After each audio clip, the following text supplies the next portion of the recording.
Okay, we're going to get started. First of all, thank you all for being here. Thank you to our media partners for being here to help us spread some good news. Thank you to all the officers in the back of the room who helped make this news good. So first we're going to have the mayor up for a few remarks, and then Chief Drew will present some numbers, and then we will answer some questions. Good afternoon, everyone. Just wanted to speak briefly, and as a reminder, there are good things happening here in the City of Newport News. And the reason these good things are happening is because of everyone that is in this room. And so, first of all, just a round of applause to all of our dedicated officers, staff, etc.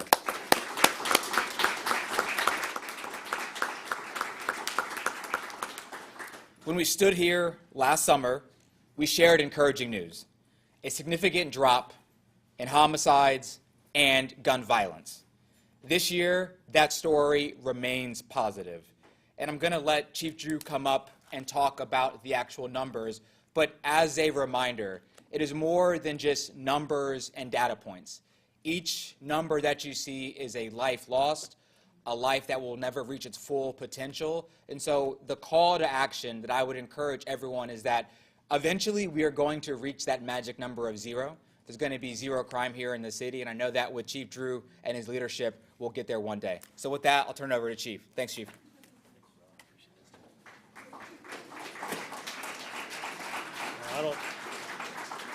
I don't know about following that, but I would like to say, first of all, thank you. Thank you for everyone that took time out to spend a little bit of time with us this afternoon. We're going to go through some numbers here, but I would echo what the mayor said, that remembering that these are individuals, these are families, not just data points for us. But we do take a hard look at them to see if our strategies are working to reduce the incidents that we have in our city. Do we need to double down on some things, or is there things that we need to change? So I'm glad, Chief Rogers, I'm glad you're here today, not the fire marshal. So I'm starting to count numbers in here, and I'm starting to get a little nervous. So as long as you give me the thumbs up, we're good. But I do look around the room, and I appreciate young people here that are here today, our future, and our city leadership, and certainly our partners, as well as state troopers that are back here, state and local. But it is a collaborative effort. We'll talk a little bit about it as we go through. So I'd just like to start out a little bit today. What we want to do is I wanted to start with taking a shot of where we're at with our homicides and our shootings this year. Then we're going to look at them collectively, and we're really going to focus hard on our summer months. May, June, July, and August. I want to take a hard look at that and to see how we're doing. Summer can be challenging for us in law enforcement, and we just really put some things in place last year, the partnership with the mayor and initiatives that he has in directing our whole city, all of us in this room, right, to focus on violent crime, not just one entity in silos, to have open lines of communication and make things better. So from January to this time, and we validated these numbers at midnight last night to make sure we were straight. So for looking at homicides, 2 years ago, year to date, this same time frame, we had 25 murders in our city. This time last year we were at 11, and today we sit at 11. And I would be remiss. Last year was a record 10-year low for us, over a decade to achieve those numbers. And so we're at the same place this year as we were last year when it comes to homicides. When we look at our non-fatal shootings, individuals that suffer gunshot wounds, 2 years ago we had 59 in our city year to date. Last year we had 40, and this year we have 38. We have 2 less.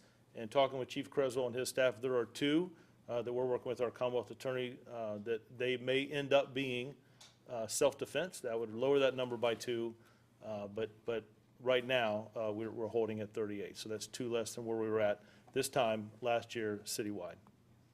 And then we look at both of those incidents together. The mayor, when he had talked about a reduction in gun violence, when we talk about shootings and homicides, and he set a pretty high bar for us.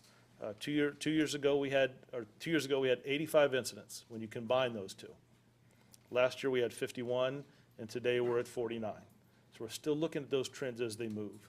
Now, Mayor said it, and I'll echo it: 1 shooting, 1 homicide are too much. So we continue to strive, right? We continue to strive to get there, to continue to lower those numbers. And we're going to talk about, we've got some partnerships in this room today some grassroots organizations, some champions here that really help us. And I appreciate Adrian, and I saw Troy come in, Chanel and others. I saw Devon Kelly came, and he really said some words at City Council the other night that touched me. I shared part of that video with our department yesterday, just talking about what you all do. You may not always hear it that day, but I'm telling you, it matters to people in our community. And they talk about it in different places, and I appreciate that. So when we talk about our clearance rates, I'm not going to spend long here, but it's important that when we do have an incident in our city that we put our resources forth to clear it. The FBI this year created some different categories. There's always been a national clearance rate, national average across the country. This year, they divided into 3 size cities. Smaller cities, Group 2, which are mid-sized cities, and Group 3. Our city and our population falls in Group 2. So when we set our goals every year, at the beginning of the year, about the last month of January, our goal is to always be our clearance rates higher than the national average for cities our size, but also above the national average across the country, regardless of size. So in all of those categories, from homicide all the way down to vehicle theft, we are above those national averages in both. What we're judged or measured against cities our size and the national average. But I want to talk a minute about homicides, and I want to talk a minute about shootings. In homicides, the FBI will give us credit for homicides that are cleared in this calendar year. So to date, as we talked about, we've had 11 homicides. The mayor knows that number as well as I do because we talk about each one.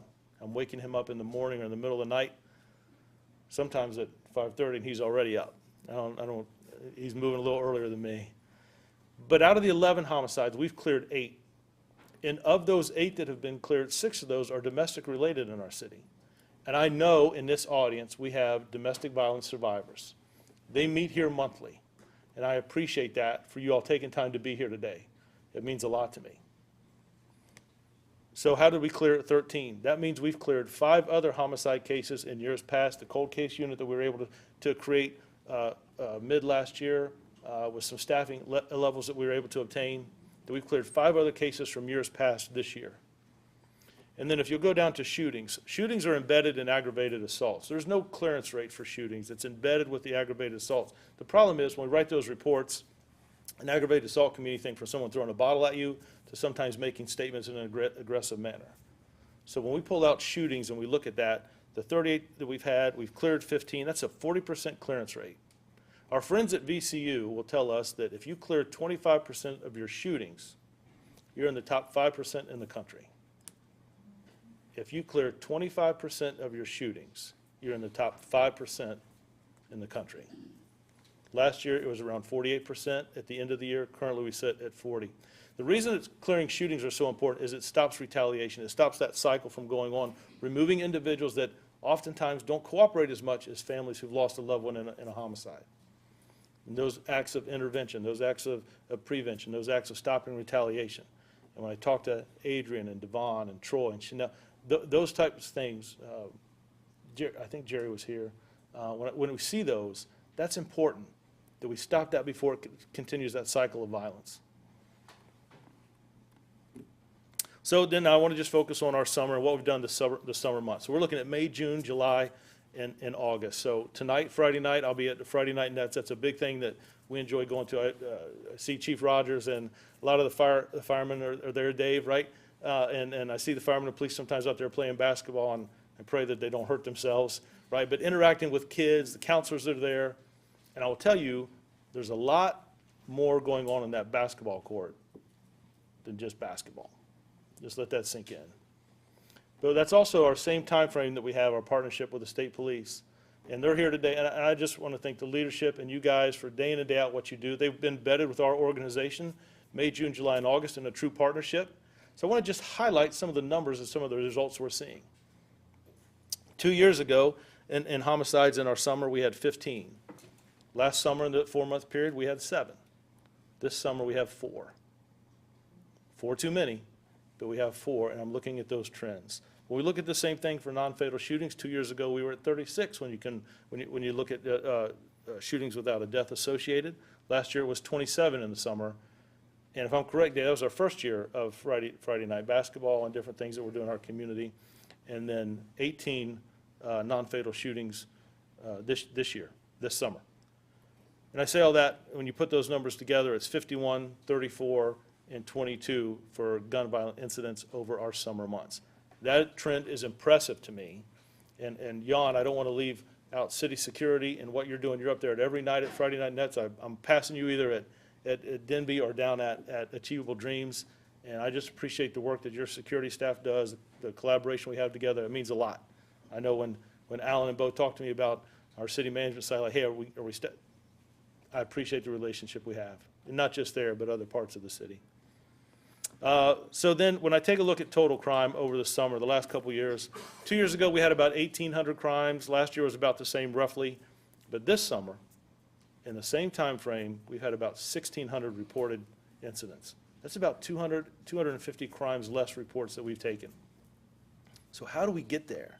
I know we get asked that question a lot. We sit in the rooms upstairs and talk about how do we achieve that? I'm not going to go through all of these, but some of them we've talked about. It's focusing on violent offenders. There's a small population that create the majority of violence in our city. And sometimes it's those neighborhoods that face challenges that are taken advantage of by individuals that aren't even from Newport News, that come from different jurisdictions. It's our real-time crime center and technology that we have. That helps us in our partnership with the Commonwealth Attorney. Judges want to see that evidence, right? The videos, the still photos, the recordings. The jurors want to see that. How does that play out? And can create a timeline and show me GPS data where individuals are at. That's about keeping our community safe and making sure that our officers are safe when they respond to calls for service. What are they walking into? Much better than the days when I started, you were moving the curtain of the van with the binoculars out to see what's actually going on a street corner.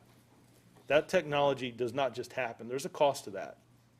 And working with our city administration, our budget and finance, our elected officials, our mayor, what do you need? How would you use this, right? Those conversations drive us. We were just in Atlanta looking at new technology. I was in a chiefs meeting with Chief Creswell across the water with the regional chiefs, and we were talking about what's new training, what's new technology that's out there.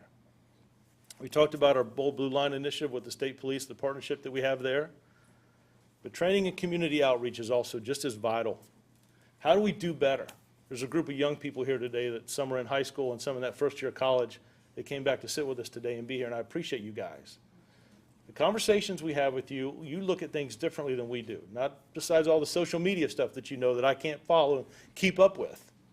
But we learn as much from you as you do from us. And I appreciate those real life conversations that we have when we sit in a room.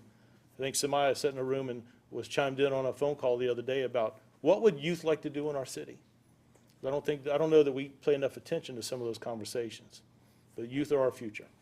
That's important. I would also talk about training. We just purchased a new simulator that talks about how officers can de-escalate tensile situations. We're getting ready to open that up to the community, right? We're going to work with our recruits and our officers, but also community members.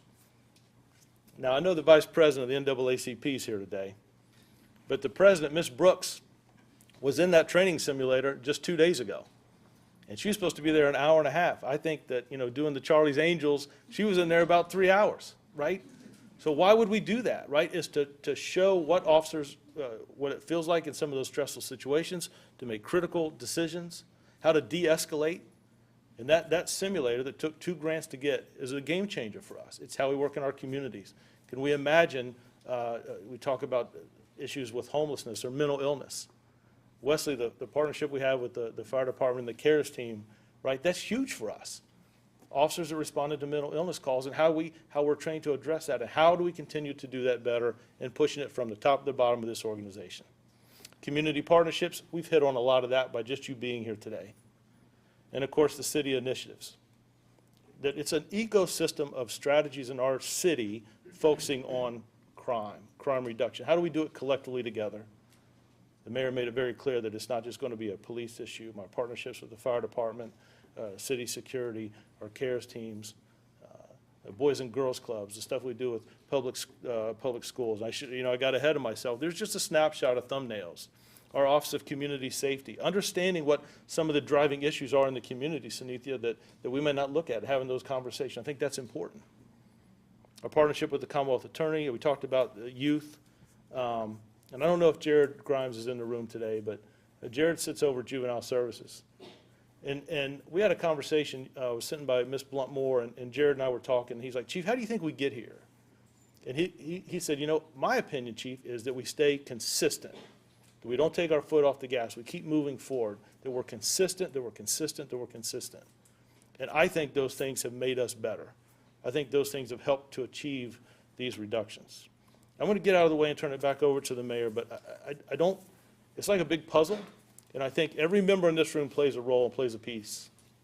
And I appreciate that.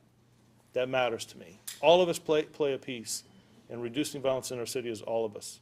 Now, I was looking forward to this press conference today, this conversation, because this is good news in our city. This is good news. And I'm going to ask you to, the last thing is the men and women in the back of the room that wear this uniform, our state, federal partners, but for the officers here. I am thankful for the work and dedication that you guys do day in and day out. I'm telling you, the mayor calls me and says, hey, who made that arrest? Who was that officer at that scene? Tell them I said thank you. That matters. Those things, it does not go unnoticed here. Our partners with the state, I was riding down the elevator with my friend Mike Coker from DCJS, and we were just talking about how we do this together and how do we become better and what should become the standard in training across our state. But I want to thank the men and women who do this job, put that uniform on day in and day out, the dispatchers and the officers who work around the clock. What you do matters and makes a difference in this city. Mayor. Thanks. Thanks, Chief. And can I have the city manager come on to represent the city? Chief, we need you still back here. So we've heard a lot of positive, yeah, Alan, we need you too.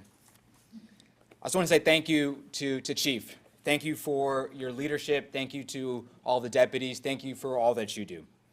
As you've heard from Chief, year to date, homicides have not increased, non-fatal shootings are down, and overall gun violence has decreased in the city of Newport News.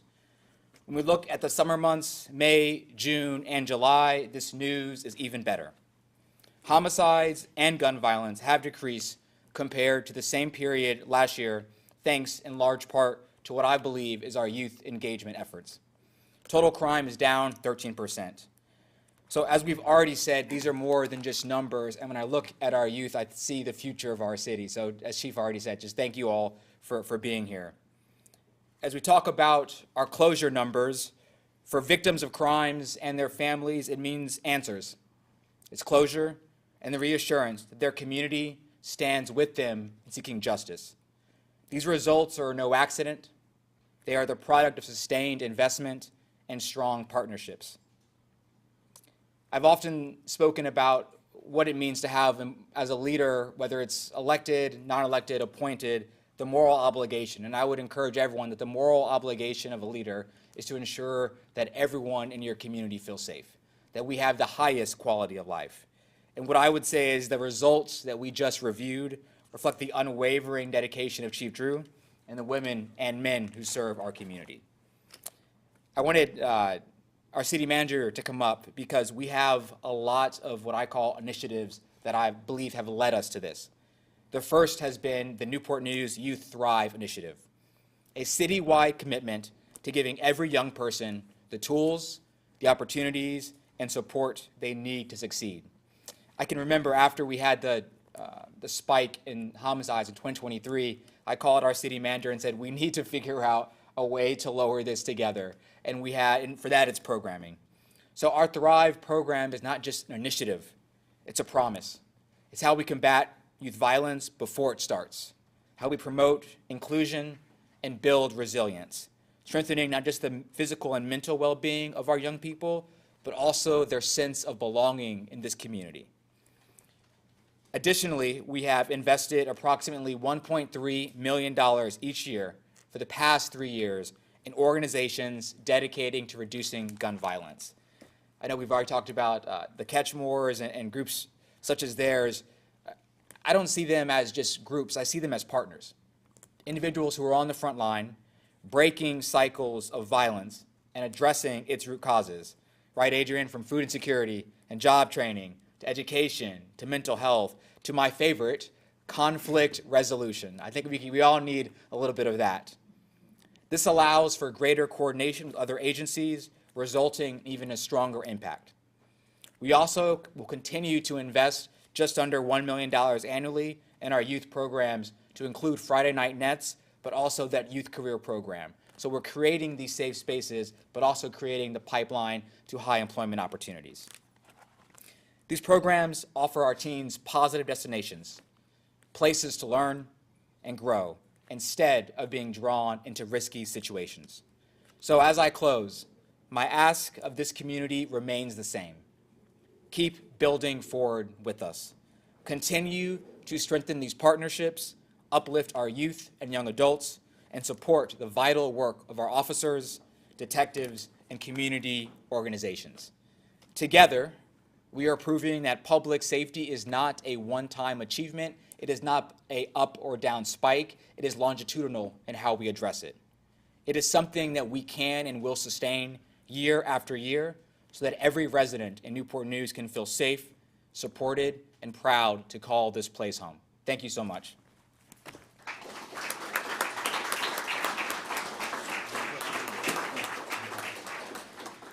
Before we take a few questions, I just wanted to let you know that the presentation is on our website, and you can pull it off of there at any time, and I'll send out a release when we're done as well, so you have all that information, and it has been live streamed on our Facebook page.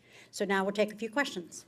And we'll split the questions. So we'll have, I'll be up here, I'll take a few, then Chief, and then Alan, who can talk more about the programming and the amazing city administration. So I'll start, then Chief, and then Alan. I got one.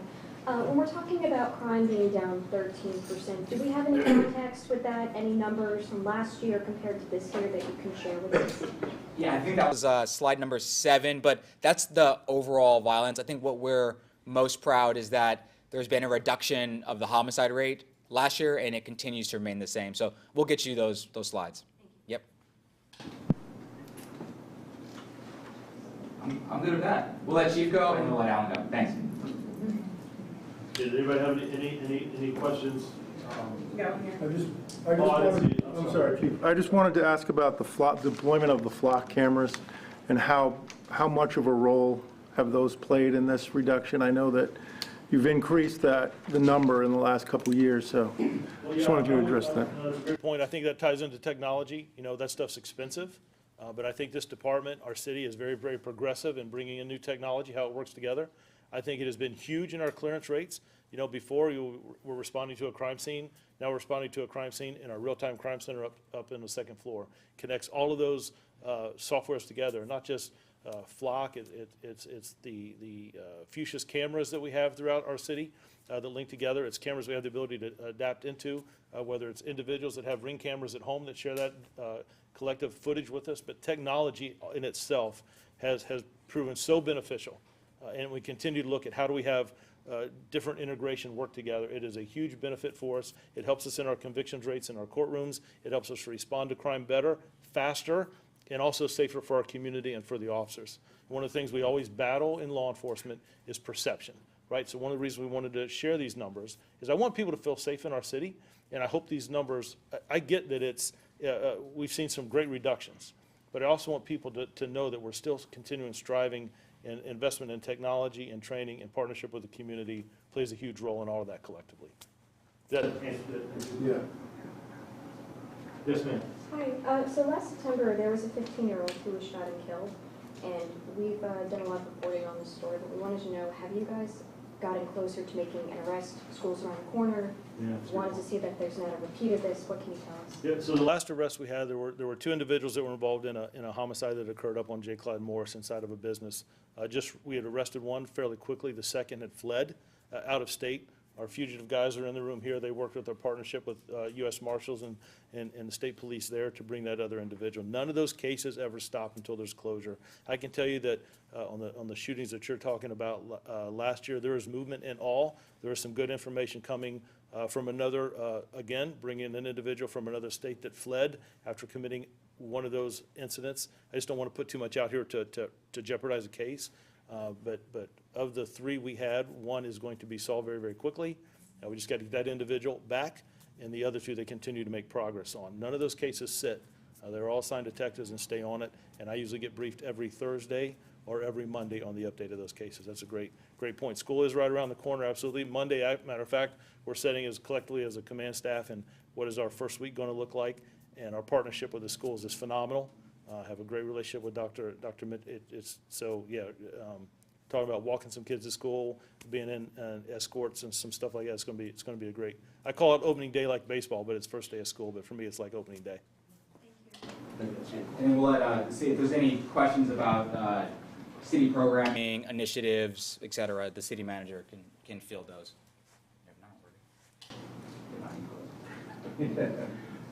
First of all, I would like to acknowledge the city's increasing stance as it relates to both recognizing the importance of prevention-based programs and having the trust and the faith with this city administration to develop appropriate prevention-based programming.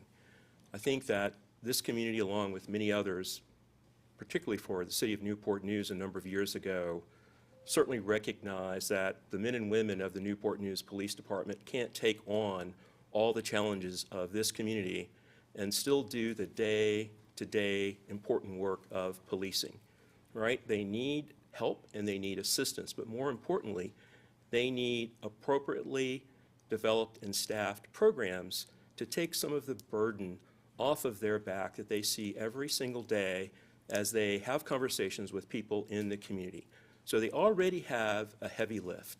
The question has been, how can we partner, how can we create better partnerships with the police department and our public safety officials to bring them a wide array of other programming activities and resources so that we can continue to build trust in the community and our citizenry will have the faith and confidence not only in city government, but the men and women that they see out in the field every single day, whether that's the police department or the fire department.